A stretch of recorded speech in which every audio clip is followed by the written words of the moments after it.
Hai, apa kabar semuanya? Semoga kabar Anda baik-baik saja.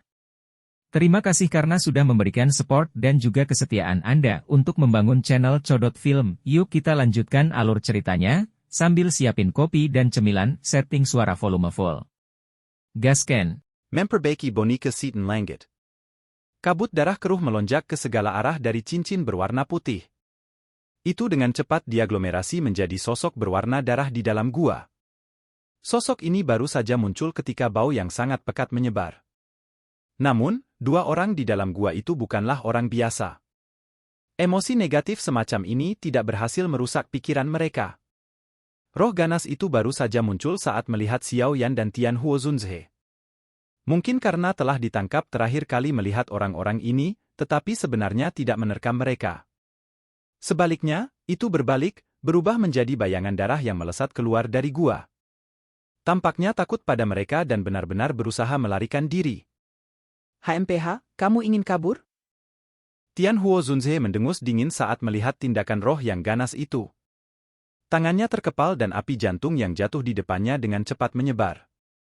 Itu berubah menjadi jaring api saat bergegas keluar. Akhirnya, ia berhasil menutup jalan keluar gua sebelum sosok darah itu mencapainya. Ketakutan melintas di mata berwarna darah dari roh ganas itu ketika melihat jaring api yang tak terlihat.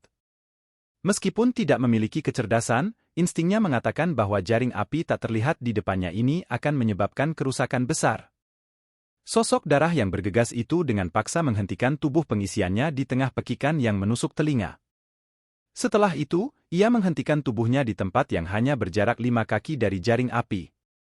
Tubuhnya berhenti, tetapi sebelum sosok darah itu bisa bersukacita, Tian Huo Zunzhe melambaikan lengan bajunya.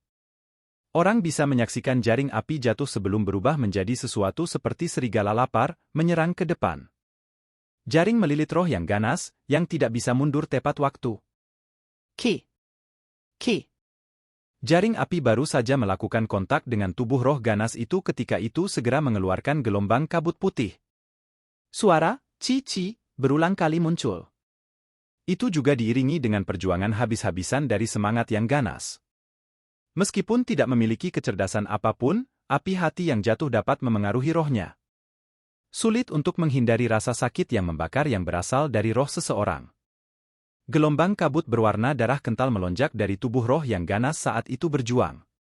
Setelah itu, kabut bertabrakan dengan jaring api tak terlihat di sekitarnya.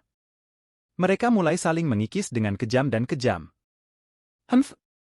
Ekspresi dingin melintas di mata Tian Huo Zunzhe ketika dia melihat pembalasan dari roh yang ganas itu. Tangannya tiba-tiba berubah dan jaring api mulai menyusut perlahan. Sementara jaring api ini menyusut, tubuh roh ganas di dalamnya juga menjadi lebih kecil. Xiaoyan, tingkatkan kekuatan flame heart fallen. Tian Huo Zunzhe tiba-tiba berteriak saat dia menatap jaring api yang menyusut. Xiao Yan, yang sudah menunggu perintah di samping, segera menganggukkan kepalanya saat mendengar ini.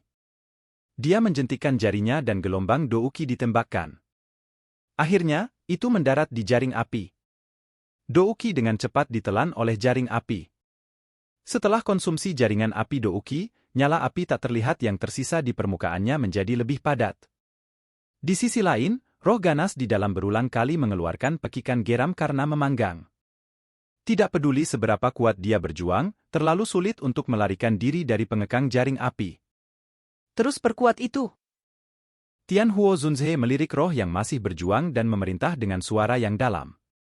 Ekspresi Xiaoyan tenang. 10 jarinya menjentikkan berulang kali dan banyak pilar douki meletus. Akhirnya, mereka benar-benar bergabung dengan jaring api.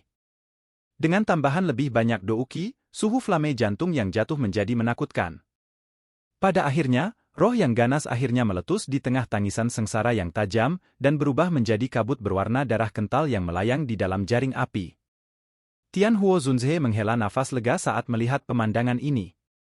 Segel di tangannya berubah dan jaring api perlahan-lahan menyebar. Itu segera diaglomerasi menjadi kuali setinggi 10 kaki yang terbuat dari api. Sekelompok kabut berwarna darah kental terjebak di dalam kuali. Kejutan juga melintas di mata Xiao Yan saat dia mempelajari metode cerdik Tian Huo Zunzhe untuk menggumpalkan kuali api. Dia memang layak sebelumnya menjadi seorang elit Douzun. Xiao Yan mengakui bahwa metode pengendalian apinya jauh lebih rendah darinya. Tianhuo Zunze memang pantas mendapatkan namanya. Tianhuo berarti api langit. Suhu di dalam kuali api sangat menakutkan. Dengan disempurnakan di bawah suhu tinggi itu, kumpulan kabut darah kental perlahan menjadi pucat.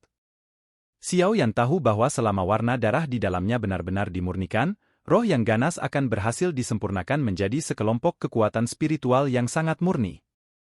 Namun, proses penyempurnaan semacam itu agak lambat. Sepertinya seseorang akan mengalami kesulitan untuk sepenuhnya memurnikan roh ganas dengan kecepatan ini tanpa setidaknya 3 hingga 4 hari.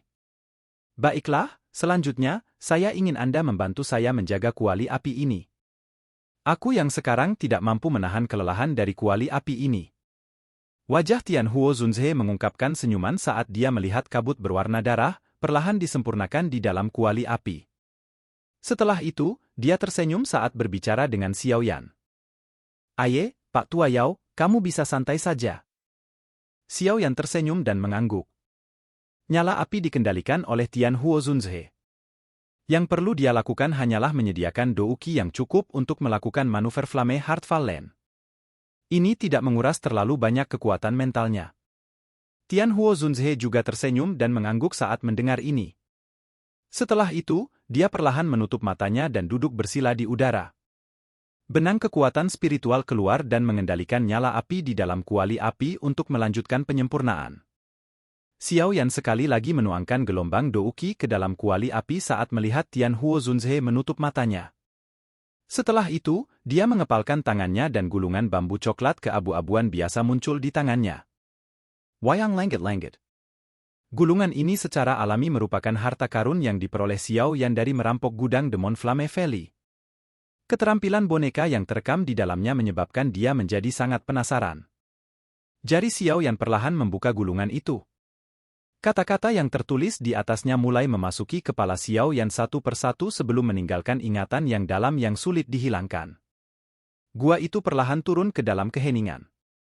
Tianhuo Zunze memusatkan perhatiannya pada nyala api yang memurnikan semangat ganas sementara Xiao Yan telah mengalihkan perhatiannya ke dunia misterius yang terekam di dalam gulungan bambu.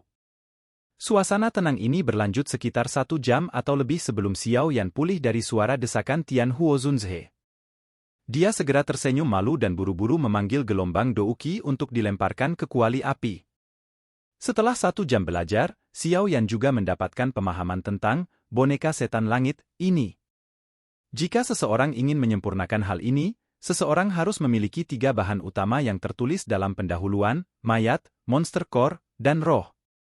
Tentu saja, selain ini, seseorang akan membutuhkan beberapa bahan logam khusus untuk membuat tubuh boneka lebih tangguh. Xiao Yan mengetuk gulungan bambu itu dengan lembut di lengannya. Dia secara bertahap tenggelam dalam pikirannya. Dia pada dasarnya memiliki semua hal ini. Untuk mayat, dia memiliki tubuh Yunshan dan hantu setan tanah tua. Untuk monster core, afinitas api peringkat 7 monster core harus bisa melakukan trik. Untuk roh, dasi pelindung dari aula jiwa yang dia peroleh dari Kekaisaran Chuyun saat itu adalah pengganti terbaik. Xiao Yan juga memiliki beberapa bahan logam khusus di cincin penyimpanannya. Karena dia adalah seorang alkemis, itu adalah kebiasaannya untuk mengumpulkan berbagai macam barang. Kilatan dingin tiba-tiba melintas di mata Xiao Yan saat dia memikirkan tentang roh. Dia menjabat tangannya dan botol giok dengan api samar tak terlihat menutupi mulutnya muncul di tangannya. Ada seutas benang riak spiritual yang samar-samar merembes keluar darinya. Jari Xiao Yan mengusap mulut botol dan menghilangkan lapisan api. Dia menutup matanya dan kekuatan spiritual membawa suara yang ditransmisikan ke dalam botol giok. Han Fong, Tehuka Kamu Tempat Hall of Souls Memenjarakan Guru? Haha, Xiao Yan, apakah kamu ingin menyelamatkan orang tua yang tidak akan mati itu? Berhenti bermimpi. Kemampuan kecil Anda ini seperti semut jika Anda bertemu dengan ahli sejati dari Hall of Souls. Hehe. Jika Anda benar-benar ingin tahu, Anda bisa membiarkan saya keluar dan memohon dengan benar. Mungkin, saya tiba-tiba berbelas kasihan dan mengungkapkan sedikit informasi kepada Anda. Tawa arogan terdengar dari botol giok. Wajah Xiao Yan tetap acuh tak acuh. Dia tidak menyia-nyiakan nafasnya. Dengan jentikan jarinya, gumpalan api hijau giok memasuki botol giok. Segera teriakan menusuk telinga yang menyedihkan dikirim dari botol giok. Berhenti membakar. Apa yang ingin kamu ketahui? Kita bisa membahas masalah ini perlahan. Xiao Yan mengabaikan teriakan ketakutan di dalam botol giok. Dengan sapuan jarinya, api tipis sekali lagi menutup mulut botol. Dia kemudian menilai botol giok sebelum memasukkannya kembali ke cincin penyimpanannya. Ketika berhadapan dengan orang seperti itu, akan lebih mudah untuk berbicara jika dia dibiarkan sedikit menderita. Xiao Yan melirik kuali api setelah melakukan semua ini. Kabut darah kental di dalamnya telah memucat secara signifikan.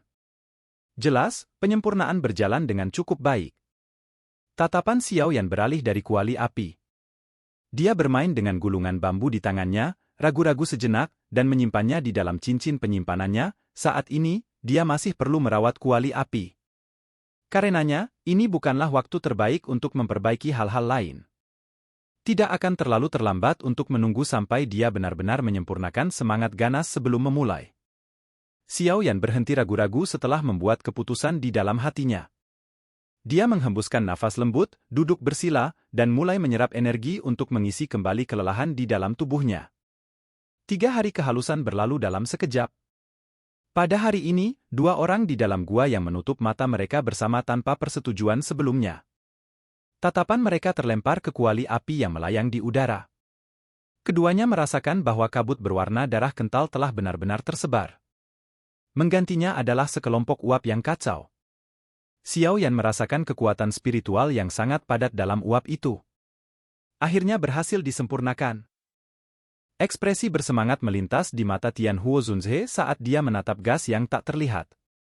Dia menggerakkan tangannya dan kuali api itu runtuh. Itu segera berubah menjadi sekelompok api tak terlihat yang mengalir ke Xiao Yan sebelum memasuki tubuhnya.